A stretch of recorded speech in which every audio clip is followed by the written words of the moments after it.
Nu er der kun 5 dage tilbage til valget nærmer sig, og det sidste offentlige vælgermøde finder sted her i dag på GU Aula her i Nuuk. Og velkommen.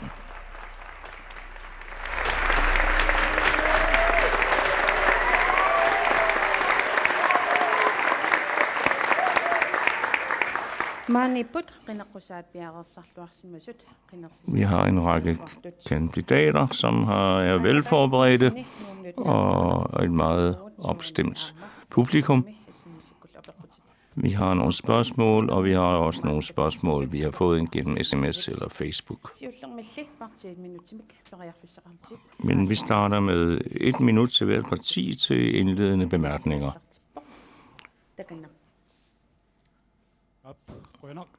Det er sødt. Mange tak, og også velkommen til jer ude på kysten, ude i bygderne. Vi stiller igen op til landstingsvalget, Inatsisartut-valget. Vi er en række gode og kandidater, som har lyst til at arbejde. Og uanset hvor I bor, i byer eller i bygder og yderdistrikter, så skal I være sikre på, at vi vil arbejde for hele befolkningen, alle borgerne, gennem vores ældre, for vores handicappede, for alle grupper af samfundet. Og selvfølgelig vil vi også prøve at nå de mål, vi har sat os omkring erhvervsudviklingen. Så derfor kan I stadig regne med, at det sut i det politiske billede i Grønland. Vi er klar til at arbejde videre. Tak. Demokraterne. Et menneske, der ikke får overdraget ansvar, så går det i stå.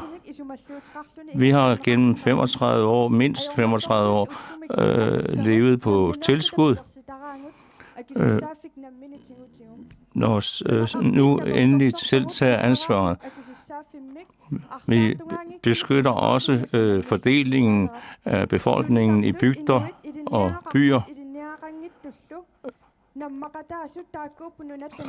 Arbejdsmarkedet, som består af uddannet og ikke uddannet arbejdskraft, skal alle have muligheder. Den voksende forskel mellem bedre bemidlede og mindre bemidlede skal indskrænkes. Vi skal ikke skubbe de bedre bemidlede ned, men vi skal til gengæld bygge forholdene op og vilkårene op for de mindre bemidlede.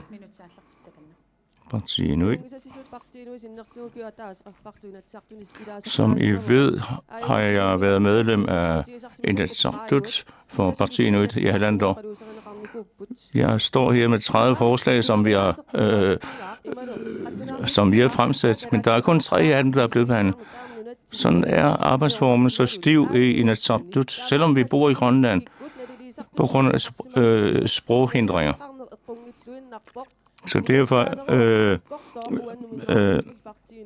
og det er meget rammende, og de rammer os hårdt, at man udefra kritiserer os for ikke at fremsætte forslag i Inatsisartut. Så derfor skal jeg ikke tvivle på, at vi vil kæmpe til det sidste, for at vi, det grønlandske samfund, de grønlandske borgere, simpelthen får det sidste ord, skulle have sagt. Og vi tror på det, og vi vil kæmpe for det. Tak.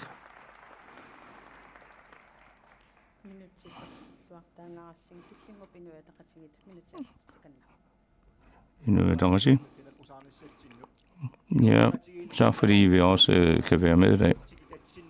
Og vi har været meget rundt i landet her under valgkampen, og vi har mødt rigtig mange borgere og vælgere. Vi ved, at vi i den sidste valgperiode har haft en dårlig politisk styring af Grønland. Vi må have et stabilt og håndfast ledelse af Grønland. Vi vil fra Inuit Ataqatigiit lægge vægt på et samarbejde. Vi vil være med til at styre landet. Vi vil gerne være med i ledelsen af landet i samarbejdsånd. Vi vil gerne være sammen med jer, ikke alene de enkelte partier, men også med vælgerne. Lad os sammen udvikle Grønland. I er vores fremtid, og jeg håber, vi får en god debat her eftermiddag. Tak skal I have.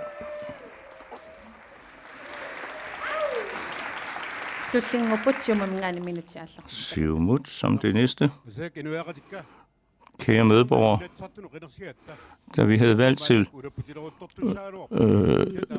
til Inatsisartut, så burde vi jo sidde her og have rigtig travlt med det politiske arbejde. Men der er foretaget fodfejl undervejs, og derfor står vi her i en ny valgkamp. Vi må sørge for, at samfundet kører sig, hvis økonomien skal rettes op, arbejdsløsheden skal mindskes, så må vi arbejde med det formål.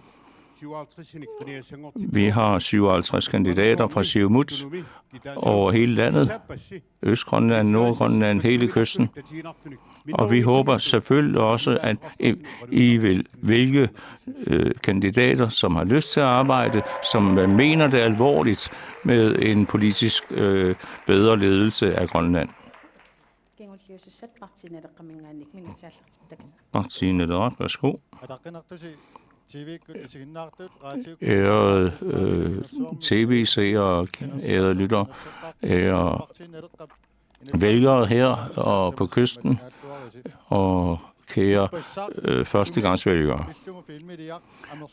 Vi var nok mange, som så Sumi-filmen i KNR i går aftes, og blev berørt af den på forskellige måder.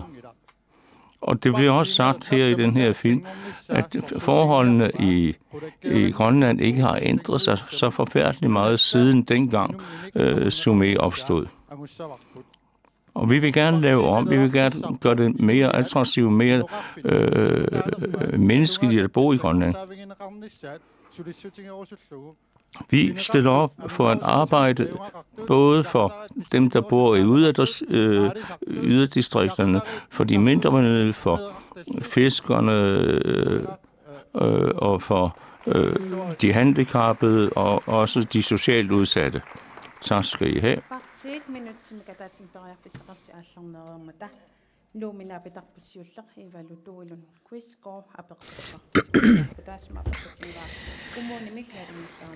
Vi går videre til den første spørger, kommunal udligning, med hensyn til, at Kommunerafsamarsor kommer til at bidrage meget mere i forhold til andre kommuner. Selvfølgelig skal vi bidrage med noget, men det er noget, som forøges konstant. Og så kan man spørge politikerne, hvilken vej skal vi gå? Skal vi blive ved med at fyre ansatte? Der skal jo også være en grænse for at yde hjælp til mindre bemidlede, fordi arbejdsløsheden endnu vil blive konstant stigende. Det er korrekt, at ifølge det tidligere Naalakkersuisut, så skal Kommunerafsamarsor betale 54 millioner kroner yderligere i udligningsskat. Og det har i stedet kommet 74 fyringer af ansatte i Kommunerafsamarsor. Udligningsmetoden, er den acceptabel? Jeg synes, det er fornemt for Kommunerafsamarsor at sige, at det er det tidligere Naalakkersuisuts skyld, at der er blevet fyret. Og når kommunerne kører godt, så kører det godt. Og det er også noget, som skal tage. Så er det noget, kommuneretten skal tage ansvar for. Når man rejser ud på kysten og sammenligner med Nuuk, forhold i Nuuk, så er der utvivlsomt meget bedre forhold i Nuuk. Men det er også vigtigt at sige, at at der skal være en vedvarende.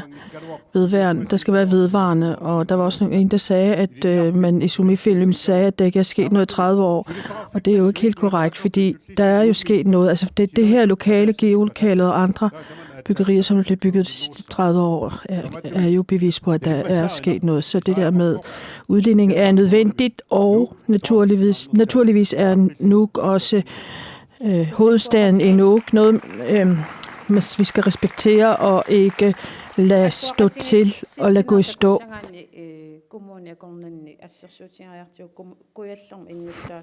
Når man ser på, når man sammenligner beboerindtægten, så har den eller indbyggeren i Kommunikujalleq. Altså, hvilken vej er det, vi vil hen? Jeg synes, det er i orden, at man i at dem, der bor i Kommunikujalleq, ikke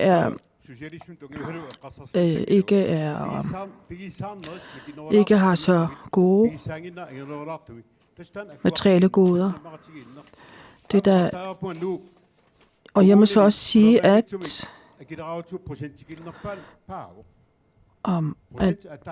Kommuneqarfaq Sammarsuaq er den kommune, som har den laveste skatteprocent.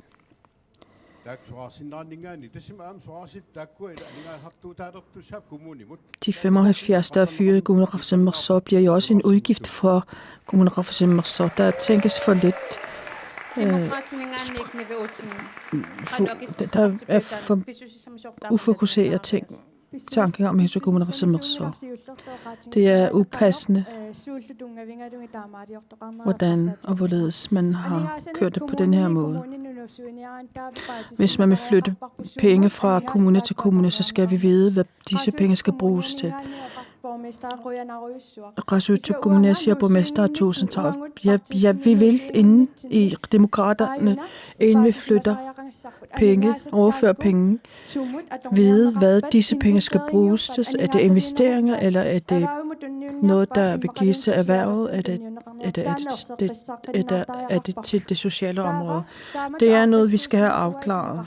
Så en ordning, synes jeg, er denne gerning er noget, som har bevirket, at samfundet er blevet opdelt. Der er en smertefuld samfundsopdeling, og vi forsøger at samle med befolkningen, arbejderne, som man siger, er bekymrede. Det er dem, vi er ikke dygtige nok med hensyn til dem. Jeg synes, at når de har arbejdet, arbejderne har arbejdet nogle år, så skal det rokeres, og det er også nødvendigt at for at gøre deres kompetencer, for at videreudvikle deres kompetencer.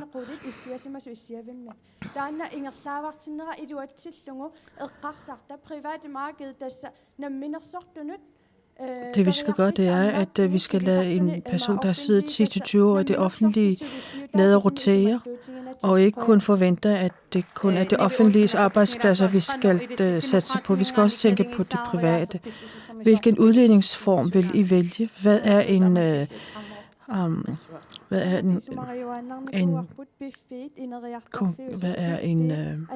korrekt udligningsmetode for jer?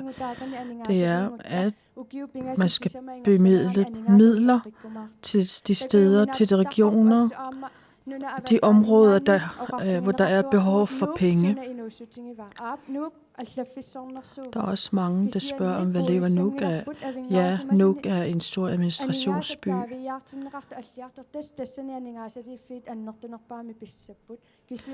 Det største. Dem, der skal have flest penge, er dem, der har behov for de penge. Hermed ikke sagt, at det ikke er Nuuk. Det drejer sig om. Tak for spørgsmålet. Først vil jeg sige, at der i forbindelse med snak om ligestilling, så skal dem der har mest, også skal få mest.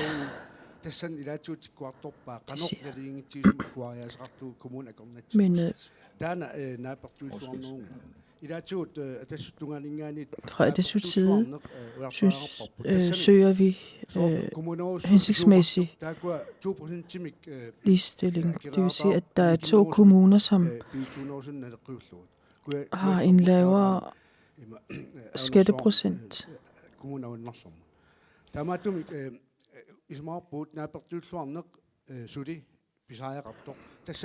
Det ligestilling er noget, som vi stadig fortsat skal tale om med hensyn til arbejdspladser, som også arbejder for dette land. Der er 850 millioner, som man deler imellem sig. Jeg vil sige, at 52% af dem tilfælde Kommune Rafah Merzoug. Det vil det så sige, at Kommune Rafah Merzoug bør være den, der giver mere, ifølge jer. Ja, men vi ser ikke 54 millioner kroner. Det kan være mindre. Derfor er det, når vi taler om ligestilling, med hensyn til livsvilkår og højere priser i yderdistrikterne, så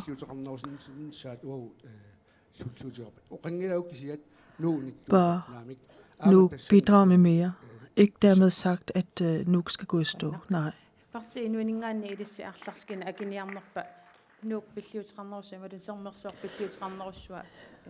Skal Kommune Rafah Merzoug yde mere end 54 millioner kroner? Det er utvivlsomt, at det kun er Kommune Rafah Merzoug, der bliver ramt. De andre kommuner bliver også ramt, og det skyldes især, at det, som vi fra Parti Inuit siger om, at den drift, der er med i store kommunerne med hensyn til økonomi og folks demokratiske rettighed, så har vi lavet forslag om, at kommunernes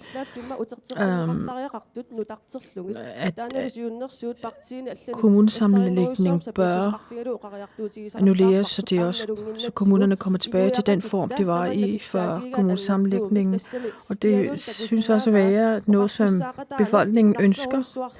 Og enhver kan også se, at demokratiet er blevet skadet, især med hensyn til økonomien. Når nu Kommune Rafah Merzoug er i den situation, som det er, hvordan vi ændrer på den situation? Som jeg sagde, hvis vi går tilbage til en oprindelig kommuneinddeling, en reform inden for kommunerne, så kan vi sikre også, at økonomien kan bedre styres, og at borgerinddragelsen også kan styrkes. Men hvis vi gør det, så er vi overbevist om, at den økonomiske udvikling og den økonomiske styring vil være meget nemmere at have med at gøre. Tak for spørgsmålet. Det er et meget centralt spørgsmål og vigtigt. Vi ved jo, at på grund af manglende styring, også i kommunerne, fra den manglende styring centralt har gjort, at disse splittelser sker blandt kommunerne. Men Kommune Rafah Merzoug har så, ja, hvis det er det, man vil have, så er vi også parat til at betale de penge, og det er det, man er budgetteret efter. Men hvor skal man beslutte den sidste beslutning omkring, hvorledes midlerne skal fordeles? Så siger vi igen, det er en rodebutik, der har forårsaget en central placeret rodebutik, der har forårsaget den her ballade. Vi har desværre set gennem de sidste år, at den meget ustabile politiske styring af det grønlandske samfund fører til sådanne balladetilfælde, hvor man ikke kan blive enige om noget, hvor det går ud over. Og det var også noget af det, vi havde fremsat forslag om på den her efterårssamling, som blev aflyst på grund af valgudskrivning. Netop, hvordan kommer vi videre, og hvilke målsætninger skal vi? Det må vi først gøre. Vi må finde ud af, hvor vi står, og hvilken vej vi vil gå. Og den diskussion har vi til gode at tage. Hvis I skulle være besluttet, vil det så sige, at Kommune Rafik Sommersorg ikke skulle yde midler til de andre i udligningsordningen? Vi siger ikke, at Kommune Rafik ikke skal yde til andre kommuner. Det skal foregå i et forhold til de mål, man sætter sig, og det skal foregå i et rimeligt forhold i forhold til den økonomi, som de enkelte kommuner har, og de økonomiske udsigter, som der er de enkelte. Ligeledes, hvis man skal have en ordentlig politisk styring, så må man også kunne sætte sig ned og ikke bare komme med udmeldinger, uden at have snakket med de pågældende, som det går ud over, som vi har set her i den sidste tid.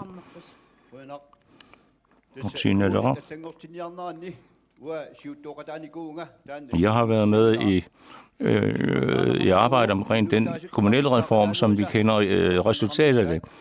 Og vores mål var at styrke kommunerne.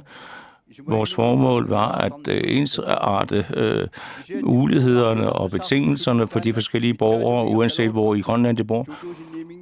Og ligesom dette arbejde var godt i gang, så vi, at dem, der var i ledelsen af landet fra 2009 og 2013, så lavede om på hele det system, som vi havde opbygget. Så derfor er det ikke så mærkeligt, at kommunerne på den måde har mistet meget af deres politiske og økonomiske kraft på grund af de 4 år, hvor Siumut ikke sad i førersædet. Naturligvis ved vi, at Kommune Rafik Sommersorg yder en meget stort bidrag til resten af landet, og det skal vi være stolte over. Vi kan selv personligt mærke det i den bygd, jeg bor i Tiltuk, og det støtter vi. Nuuk skal også udvikles. Nuuk skal udvikles bedre, end det Nuuk bliver udviklet i dag, fordi det vil have en gavnlig virkning på resten af Grønland. Men igen vil jeg sige, at de 4 år, hvor IA sad i spidsen, så ødelagde man alle de gode målsætninger og de gode resultater, som vi havde opnået indtil da. Det kan ikke være rigtigt. Hvis kommunerne kører godt, så vil det også gå ud over den landsdækkende økonomi, den nationale økonomi.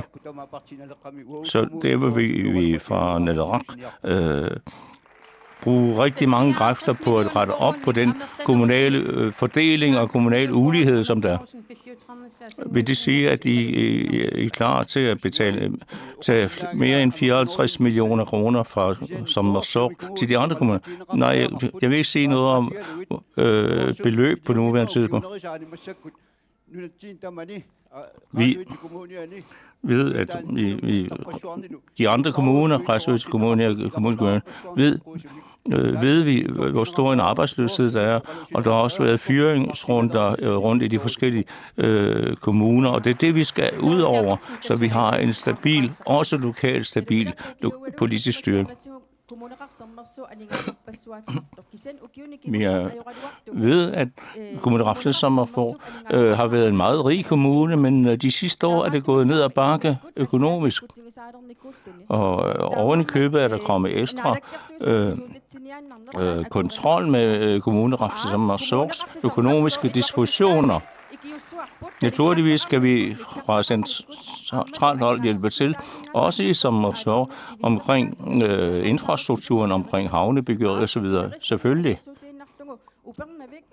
Hvis vi tænker på resten af kysten, Upernavik, Uummannaq og Ilulissat hiver mange penge hjem til den grønlandske fælleskasse, og dem skal vi også tage med i dette, i vores overvejelser.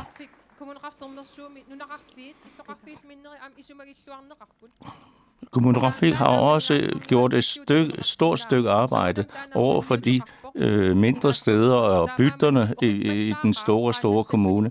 Så derfor er det for let at sige, at Kommune Rafik Sommersorgs kassebeholdning bare er gået ned ad bakke. Kommune Rafik Sommersorg har gjort et kæmpe arbejde for at kunne støtte sine forskellige dele af kommunen.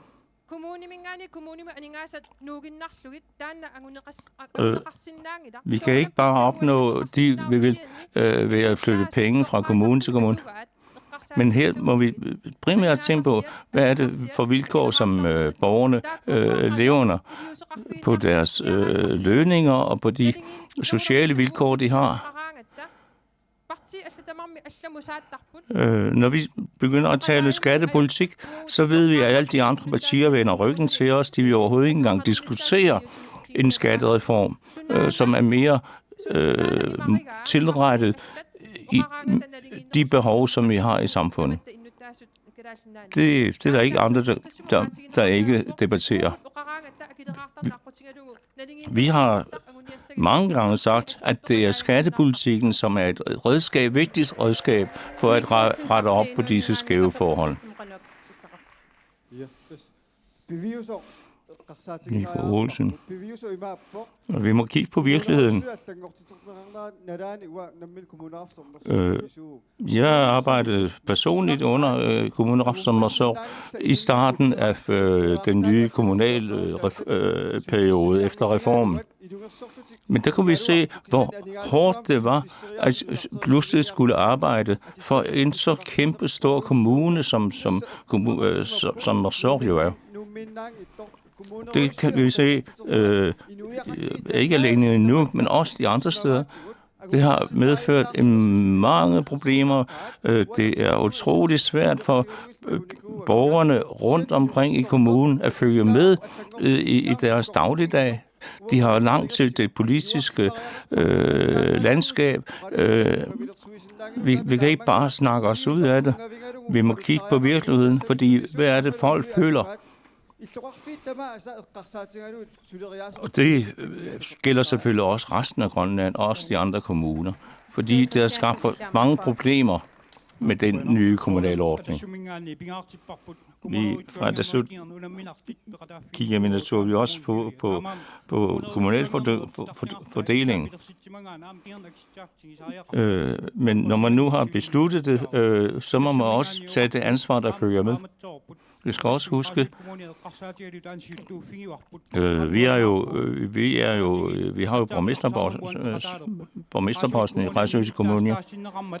Der kan vi se, hvor godt det går. Men hvad har andre partier gjort?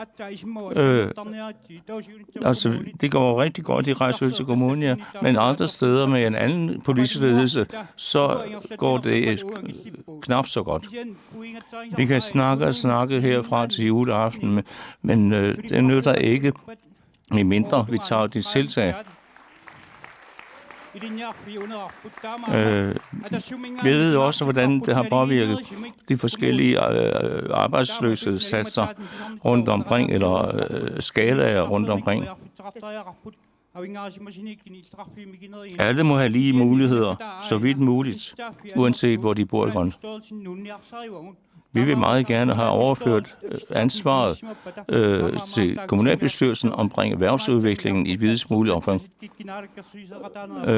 Det skal ikke være sådan, at udviklingen i kommunerne skal være afhængig af, hvem der sidder på naalakkersuisut her i landet.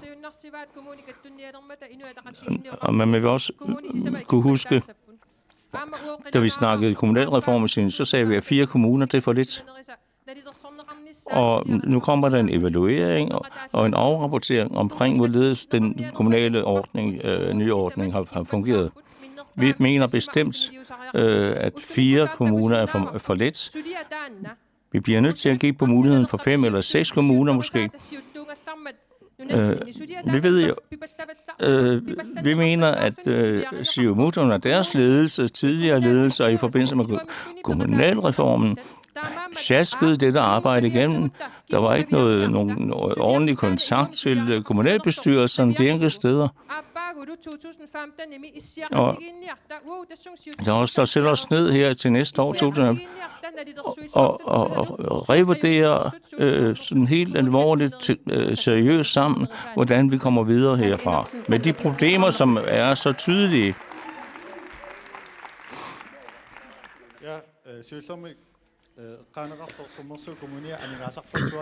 Først vil jeg sige, at Sorsørs Kommune, som har haft en masse penge. Det eneste, som det vi som også skal huske, det er, at forvaltningen af Kommunerafik Marsors penge har været så slapt, at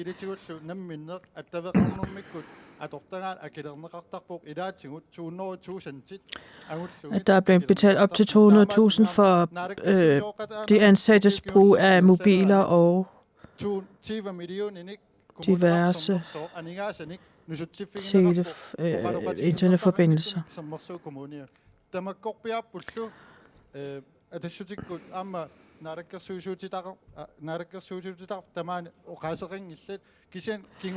Adasut, som er med her, som har været med i koalitionen, de siger ikke noget til det. Og hvad siger Anda Uldum, demokraterne? Det er meget alt for let at pege fingre af en kommune, der er i økonomisk uføre, og sige, at det er dårligt økonomisk styr. Jeg vil også sige, at det Kommunerafik Marsor ikke kun er nu. Kommunerafik Marsor er også Bamiut, Idaqortormit og Tasiidak og dets bygder. Lad os rose Kommunerafik Marsor, at den også udvikler og udligner internt i deres kommune. Man forsøger at straffe kommunen. Man udligner inden for kommunen, internt i kommunen. Det må vi se. Det må vi kunne se alle sammen. Vi går videre til næste emne. Nuqartaaq Geisler, vedrørende politikere, som stiller følgende spørgsmål. Det jeg gerne vil spørge om er, når politikere bliver valgt, at de fortsat debatterer og diskuterer og er uenige. Det er ligesom om, at de bare smider vores skattepenge ud, uden at nå noget. Er det ikke det samme? Vil det ikke være det samme som at bestyre danskere? Det er måske et hårdt spørgsmål, men der er mange penge, som bliver smidt ud af vinduet, og det er noget, man bør stoppe. Millioner af kroner. Det Nuqartaaq spørger om er, at politikerne de er alt for uenige, og når de kommer til Inatsisartut-salen, så støder det ind på hinanden. Og spørgsmålet er så, hvorfor kan Danmark ikke bare spørge, eller hvorfor kan Danmark ikke bare styre os? Det, som befolkningen kræver, er, at vi er mere sammen. Befolkningen er trætte af, at vi skændes, så derfor bør vi arbejde mere konstruktivt næste valgperiode. Vi skal være styrende. Vi bør styre os selv og ikke styre os af danskere.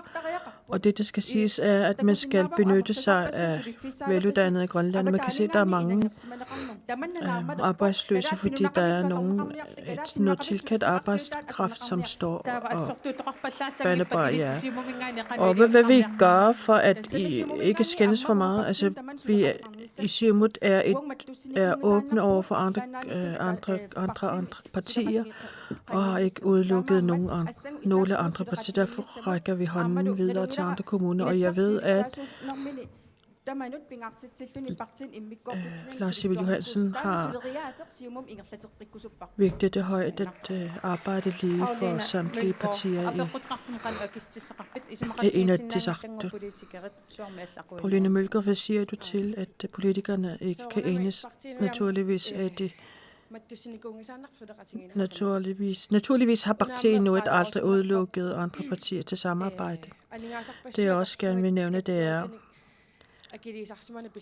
at der bruges mange penge til at betale. Der bruges mange skattekroner. Vi bruger mange skattekroner på dobbeltadministration. Det, som HS Analyse- og Kompetencekompaniet har fremkommet med, bør være noget, som bør arbejdes med af næste koalition. Jeg siger til dig, at vi fra Parti Inuit ikke udelukker, under nogle omstændigheder har udelukket andre partier med henblik på samarbejde. Og det er den bane, vi vil fortsætte med. Gerhard, politikerne kan ikke blive enige, de skændes og smider mange penge ud af vinduet. Tak for spørgsmålet. Det er korrekt, især når mikrofonerne er åbne, og der er direkte radiotransmission, så er der mange, der skændes. Men virkeligheden er også, at der i forbindelse med lukkede møder under forhandlinger i udvalgene, så var der et godt resultat, mens vi forhandlede makrellerne. Det er måske, når mikrofonerne er åbne, at der er en meget hård tone. Det, der giver forhåbninger her i, det er, at der er mange partier, som er åbne for samarbejde, og det er noget, som vi fra Adasut også har været gode til med at gå kompromis og være imødekommende. Derfor har vi store forhåbninger til, at vi endelig måske kan gøre ordene til virkelighed. Det har måske ikke været tilstrækkeligt, men hvad er det, der helt præcis skal gøres? Fra Adasuts side, så er vi kompromissøgende med hensyn til det, og det synes jeg også, at andre partier skal være lydhøre for. Og det er også noget, som også har store forhåbninger til, vil kunne gøre til virkelighed. Politikerne, hvad siger du til det med, at politikerne skændes meget? Først vil jeg sige, fordi at fra Siumut, så nogen, der siger, at vi bør styre vores land, men altså, hallo, vi har styret vores land i 35 år. Det er en diskussion, og disse skænderier her har jo også skyldes, at der er meget zigzag-kurs med Jesus økonomien. Og så hvis vi ikke selv kan styre Grønland, så bliver Danmark nødt til at være klar til at styre Grønland. Og hvis vi vil undgå det, hvis vi stopper det, så kæmper vi alt, hvad vi kan, fordi vi ønsker at styre vores land.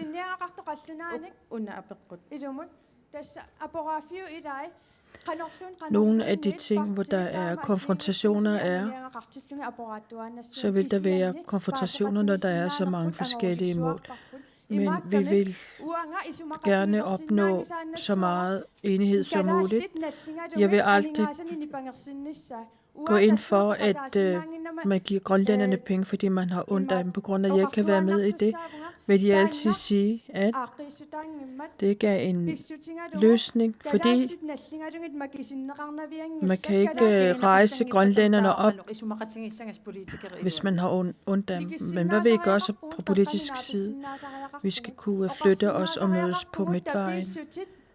Tilskud til Grønland skal ikke være det, der vi skal forvente, skal være løsningen.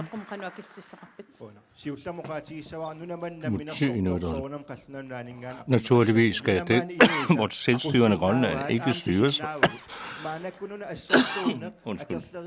fra Danmark. Men vi har jo set her i den sidste periode, 1,5 års tid, 2 år, hvor lidt samarbejdsvilje der har været fra det siddende naalakkersuisut. Og vi har hørt til, vi har set, at vi overhovedet ikke har været involveret i mange af de beslutninger, som det siddende naalakkersuisut har truffet. Så hvis man mener det er alvorligt, så er det et spørgsmål om, at man inviterer de andre partier, og vi snakker os til rette og til enighed om de forskellige store spørgsmål. For eksempel, bare tage et eksempel med Pituffik-Thule Airbase. Hvad er der sket der? På grund af en dårlig styring, på grund af, at der ikke har været nogen manglende lydhørhed over for den udvikling, der har været, så har vi måttet afgive en stor mulighed, økonomisk mulighed, som vi har haft gennem mange år. Og det er det, vi gerne i den kommende valgperiode gerne vil genindføre. En god regeringsførelse og en god regeringsledelse, også i et meget tæt og lydhørhed over for borgerne og vælgerne.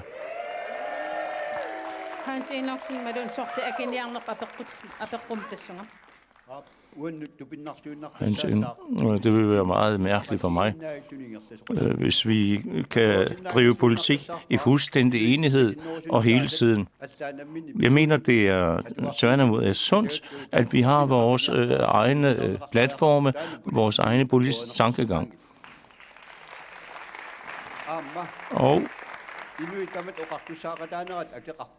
Og selvfølgelig koster det at have borgerinddragelse.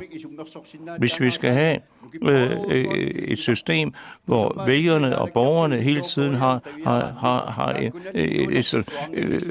noget at skulle have sagt. Men selvfølgelig er det vigtigt, og det er helt afgørende. Vi kan jo bare se på Nordkorea, hvor folk bliver indoktrineret i sådan en omfang, at de ikke ved, hvad der foregår, og de har ikke lov til at sige noget om noget som helst, der har med politik at gøre. Og hvis vi kigger på jeg vil ikke bare sidde og kigge stiltiden på, at man vil lukke bygder, og man vil lukke forskellige fabrikker, og man vil sænke fiskekvoter. Vi må have lov til alle sammen at have vores egne holdninger. Vi har går næste år til næste emne. Det sidste spørgsmål fra vælgerne her i Nuuk. Jeg vil spørge om, hvorvidt om de 2 ugers barsel, der i dag eksisterer før fødslen, kan udvides til 3 uger.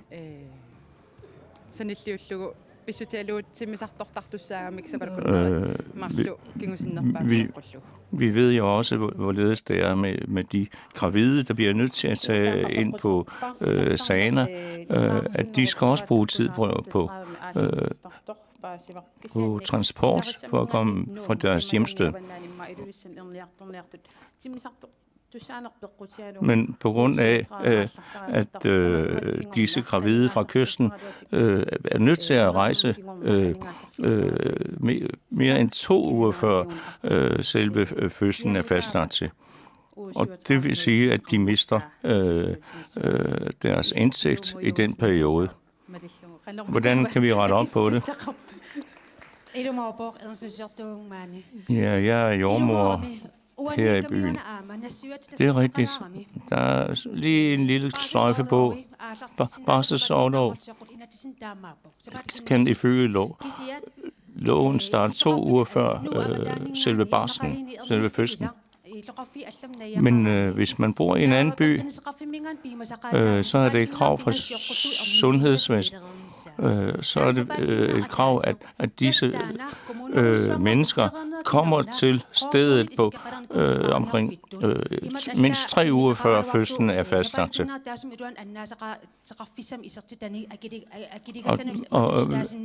Og hvis der er økonomiske problemer, så er det selvfølgelig et stort problem for de enkelte pågældende.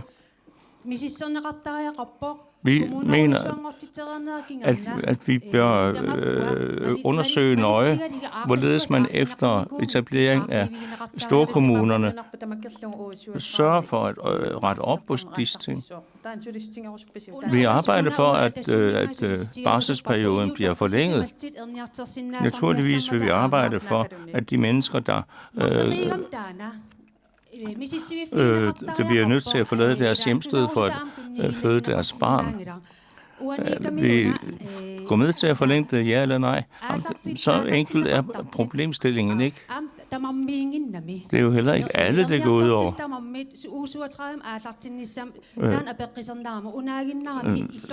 Hvis de starter i blok 37. Ja, det er svært at sige klart ja eller nej til det, fordi det er meget individuelt. Hvorledes stiller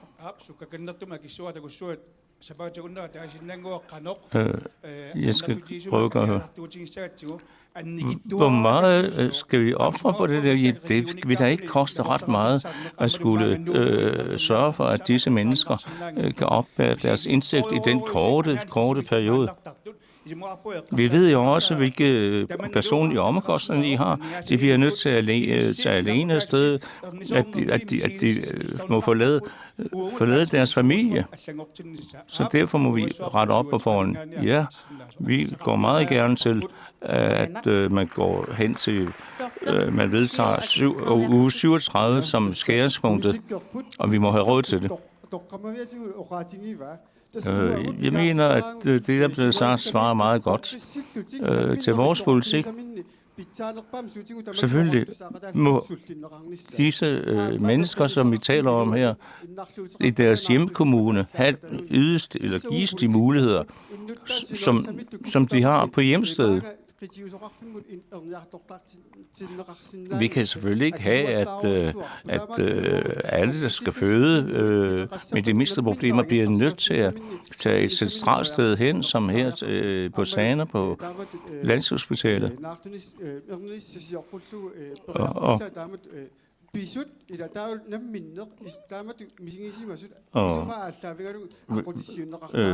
Vi må skabe de muligheder, som spørgeren var inde på. Det vil sige, at vi arbejder for, at skæringstidspunktet bliver uge 37 i stedet for de uge 38, som det er lovfæstet i øjeblikket.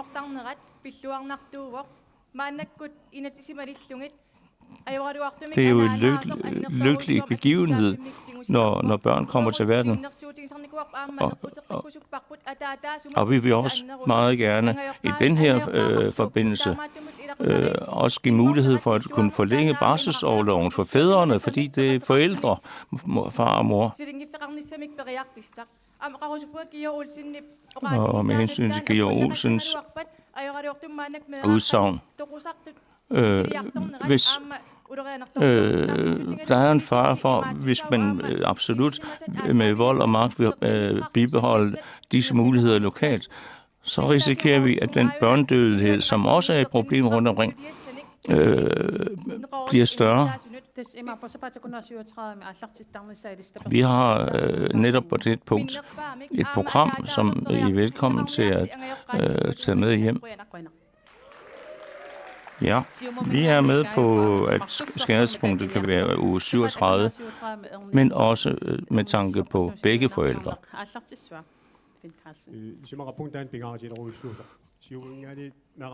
Ja, jeg fra Siumut vil sige, at det er et område, som vi lægger stor vægt på. Og så jeg kan roligt sige og kort sige, at vi er meget enige i, at skæringspunktet bliver sat ned til uge 37 i stedet for 38. På det her punkt er jeg også meget enig med IA's udsagn.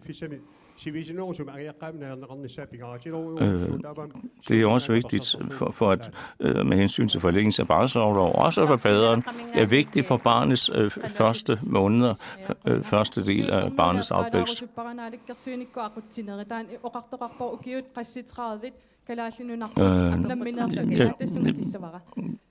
Først vil jeg lige sige, at der var nogle, at vi har styret vores land i 35 år, men vi må jo være ærlige og sige, hvorledes er det med de forskellige virksomheder, vi har. De fleste af dem er jo ejet af udefrakommende af danskerne. Prøv lige at svare på det spørgsmål, som vi drøfter.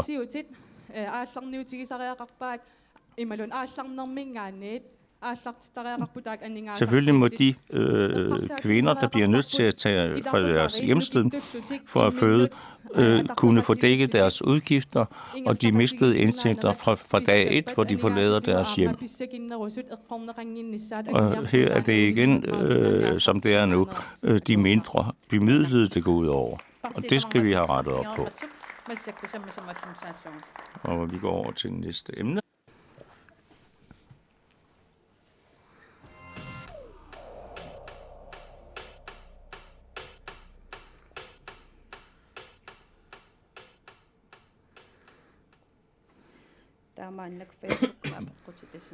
Vi går videre til Facebook og sms-spørgsmål. Første spørgsmål er, Anna Petersen spørger, vi som er SIK'er, vores penge går meget til de arbejdsløse. Jeg kan se, at mange af de arbejdsløse, når de får udbetalt penge, arbejdsløshedspenge, så enten drikker det eller ryger sig skæve. Når jeg som arbejder skal passe på, hvad skal administrere mine penge hårdt, så tænker jeg, at hvorfor det er ikke dejligt, at de penge, man betaler til arbejdsløse bruges på den måde. Penge, der bruges på den måde. Hvad kan man gøre for at forebygge det? Hvad vil I gøre ved det, Nikolsen?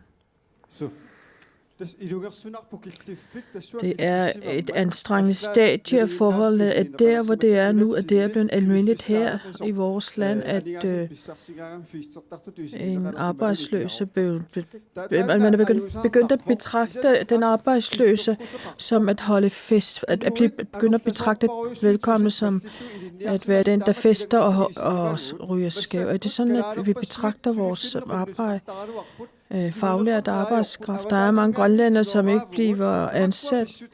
Vi ansætter udefrakommende arbejdskraft. Det er sådanne forhold, vi ikke kan acceptere. Og man kan også se ud fra det spørgsmål, som Randi havde med i starten, at der har været forslag om mange spørgsmål om rejsende højskoler på kysten, så folk kan få en følelse af, at de trækker vejret. Det er nogle af det spørgsmål eller forslag, vi har fremkommet med, men der har ikke været plads til dem. Desværre er der mange grønlændere, og som er blevet arbejdsløse, betragtet som de blev beskrevet.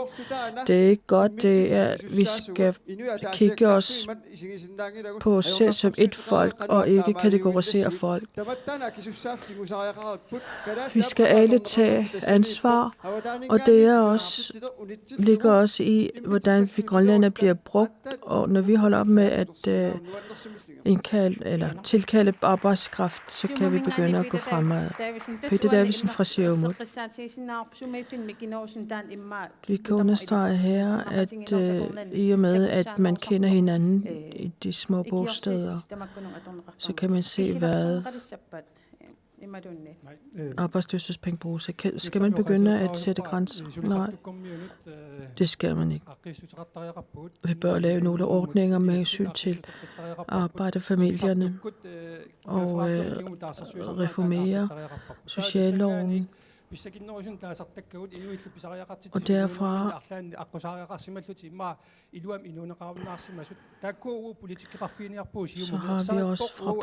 så har vi Siumut en politik over for dem, der er kommet ud af kurs.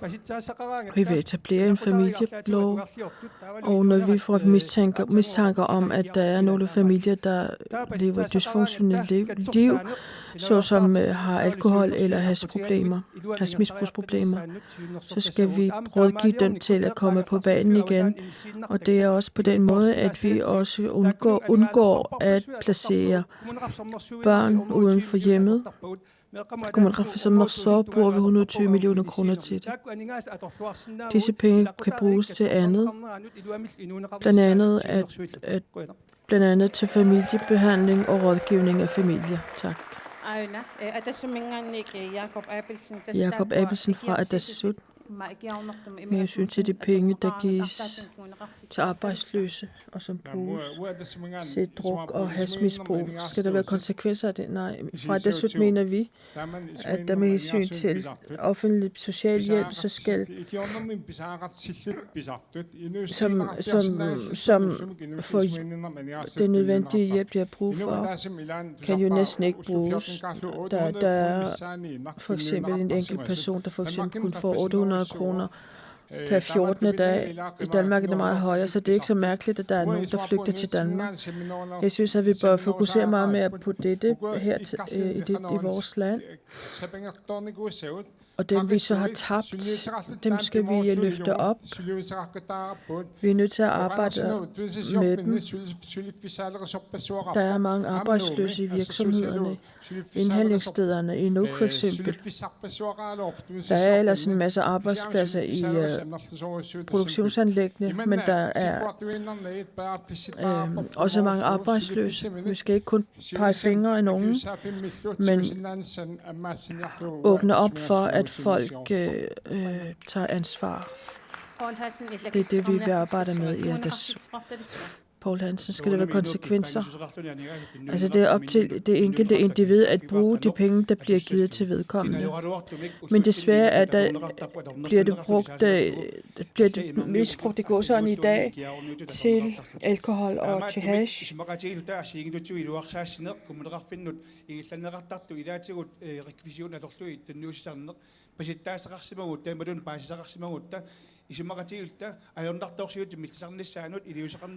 at formindske misbrug, det kan vi jo bruge rekvisitioner. Et menneske skal være stolt til at tage ansvar.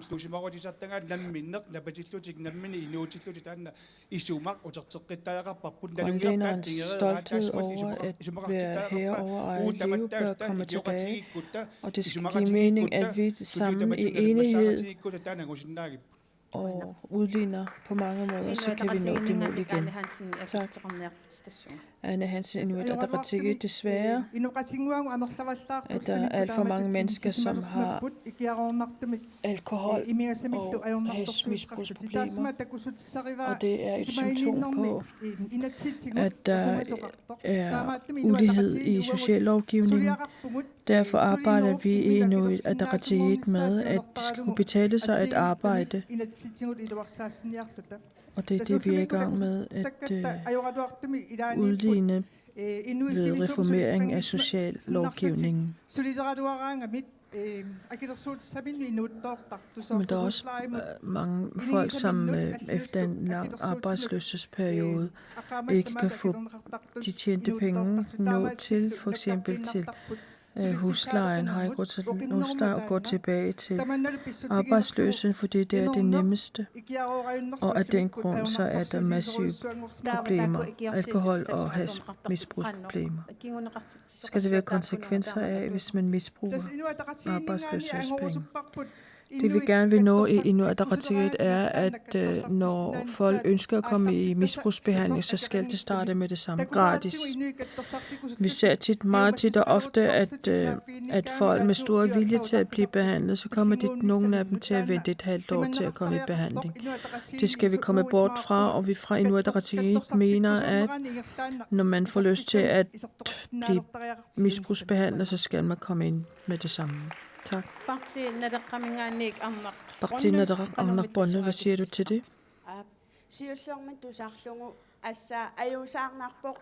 Først er det trist at høre, at vi folk, der er så få her i Grønland, at vi er begyndt at betragte hinanden på den måde, hvor vi stempler andre som problemmennesker. Så frem vi har problemer i samfundet, så skal vi også så må vi også kigge på, at der må være noget vejen med den politik, vi fører. Derfor vil vi fra Parti Nadarak arbejde for, at samfundet forstås på deres spørgsmål, og man løfter sammen med dem og baner vej for, at de kommer videre. Og vi nævner her under forebyggelse kan være et grundlag til dem endnu ikke er kommet ud i misbrug.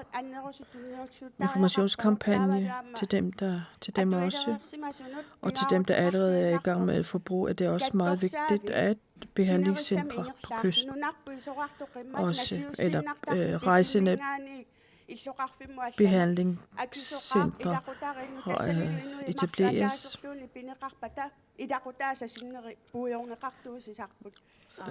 I forbindelse med behandling 2 personer er det som om, at resten af familien glemmes. Vi kan ikke bare sige, at offentlig social hjælp, når de gives til dem. Vi kan ikke bare sige, at det bliver brugt til alkohol og hasmisbrug. Så vores primære opgave ligger i det enkelte individ. Derfor bør vi lave en reform, så vi fokuserer på det behov, der er her til lands. Hvad er det, vi har brug for her i Grønland? Og herunder er der massiv